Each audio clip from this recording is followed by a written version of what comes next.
Salut tout le monde! Bon, je vais installer ça sur ça. Alors j'ai un peu triché parce qu'en fait elles sont déjà installées. Donc oui, j'ai installé des poignées chauffantes sur ma CBR alors que nous arrivons au début de l'été.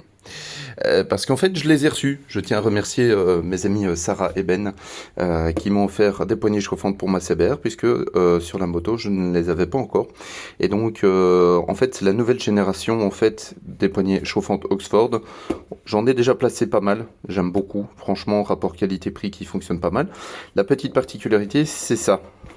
En fait, avant, on avait un régulateur carré, donc un régulateur de puissance ou de température qui était carré, qu'il fallait venir placer ici quelque part. Donc, il y avait un boîtier carré. Et en fait, maintenant, ils ont fait un système intégré. Donc, en fait, c'est pas vraiment intégré à la poignée, c'est séparé. Donc, c'est une bague supplémentaire. Il suffit d'appuyer en fait sur le bouton tout simplement pour les allumer et les éteindre. Donc en fait, comme on le voit ici, j'ai dû couper le bout de la poignée. Donc c'est fait pour. On a un endroit où on peut couper la poignée. Vous le voyez ici. Là, j'ai laissé la deuxième lèvre parce que sinon, vous voyez, c'est le côté poignée de gaz. Donc il faut faire en sorte que ça ne vienne pas gêner. Et donc en fait, ici, j'ai dû en couper deux des anneaux. Pourquoi? Parce qu'en fait, tout simplement, j'ai l'espace ici pour le régulateur de tension qui est prévu là. Alors ça, la bague, on peut venir la mettre ailleurs, mais comme j'avais pas de place ailleurs, je suis venu la mettre telle qu'elle était indiquée.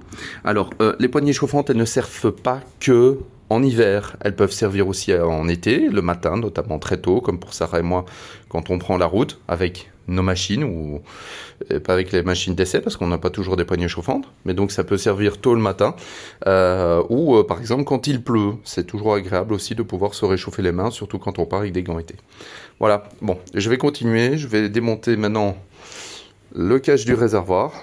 Je vais démonter la selle, je vais venir passer tous mes câbles parce que en fait j'ai dû coller les poignées, il faut les coller et la colle doit sécher entre 24 et 48 heures pour être bien sèche. C'est une colle spéciale pour les poignées chauffantes, on en reçoit avec, mais moi j'utilise une colle spéciale pour les poignées chauffantes avec lesquelles j'ai un bon rendu et qui résiste bien aux hautes températures parce que ça chauffe quand même très fort. Voilà, bon allez, sur ce, moi je vous laisse, j'ai un peu de boulot.